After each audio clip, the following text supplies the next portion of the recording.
সপ্তম শ্রেণীর তথ্য ও যোগাযোগ প্রযুক্তি বইয়ের তৃতীয় অধ্যায় নিরাপদ ও নৈতিক ব্যবহার। এই অধ্যায়ের নমুনা প্রশ্নের উত্তরগুলো আজকে আমরা জানবো। তো চলো শুরু করা যাক।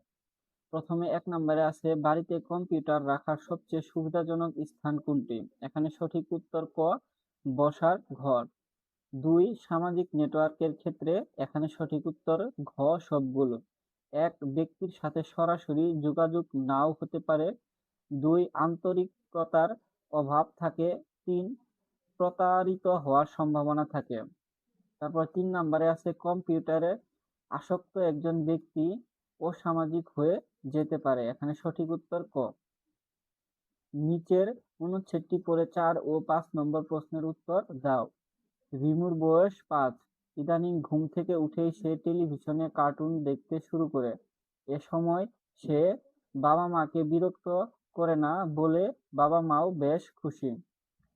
4 নম্বর প্রশ্ন, রিমুর ক্ষেত্রে কার্টুন দেখাকে বলা যায় গ, কার্টুনের প্রতি আসক্তি। তারপর 5 নম্বর প্রশ্নে আছে, রিমুর প্রতি বাবা মার আচরণে সে। এখানে সঠিক উত্তর 1 আর 2। 1 নম্বরে আছে, অসামাজিক হয়ে উঠতে পারে। 2, শারীরিকভাবে দুর্বল হয়ে বেড়ে উঠতে পারে। তারপরে আস্তে আস্তে তোমাদের সংক্ষিপ্ত প্রশ্ন। চলো আমরা এই প্রশ্নগুলো এক এক করে পড়ি এবং এর উত্তর জেনে আসি। প্রথম প্রশ্নে আছে, ইন্টারনেট ব্যবহারের ক্ষেত্রে অনুসরণীয় 2টি নিয়ম উল্লেখ করো। উত্তর, ইন্টারনেট ব্যবহারের অনুসরণীয় 2টি নিয়ম হলো: 1, কোনো অপরিচিত মানুষকে নিজের নাম, পরিচয়, ছবি বা পাসওয়ার্ড দেওয়া যাবে না। 2 নাম্বার, ইন্টারনেট ব্যবহার করতে হবে আনন্দের জন্য, কারো ক্ষতি করার জন্য নয়। এবং ইন্টারনেট কারো সাথে রূঢ়, অসংযত ও অশোভনীয় হওয়া যাবে না।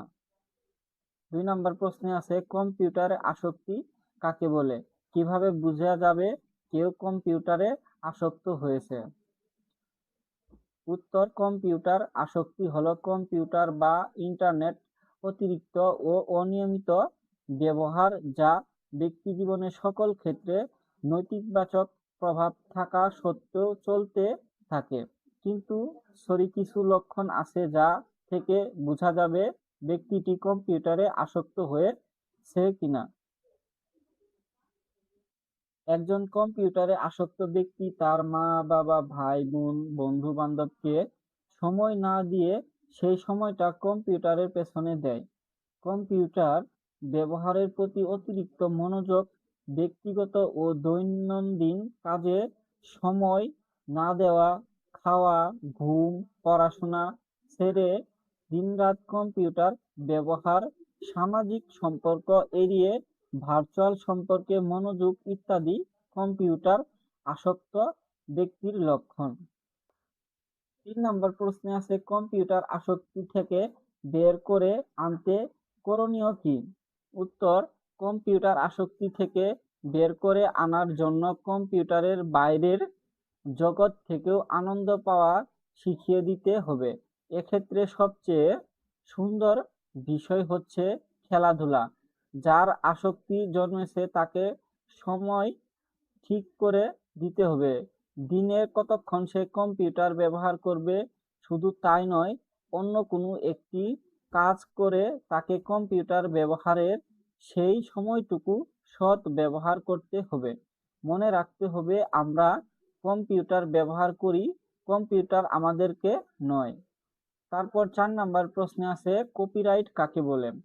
উত্তর, পৃথিবীর প্রতিটি দেশে সৃজনশীল সৃষ্টিকর্মের কপি বা পুনরুৎপাদন, অবৈধ ব্যবহার ইত্যাদি বন্ধের জন্য আইনের বিধান রাখা হয়।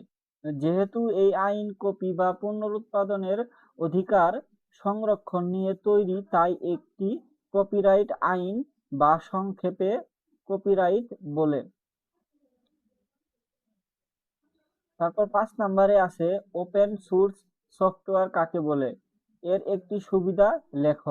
উত্তর, যে সফটওয়্যারকে সোর্স কোড সবার জন্য উন্মুক্ত থাকে এবং যে কেউ এটি ব্যবহার, পরিবর্তন, উন্নয়ন ও বিতরণ করতে পারে তাকে ওপেন সোর্স সফটওয়্যার বলে। সুবিধা, সাধারণত ওপেন সোর্স সফটওয়্যার বিনা খরচে পাওয়া যায়। এর নিরাপত্তা অনেক বেশি।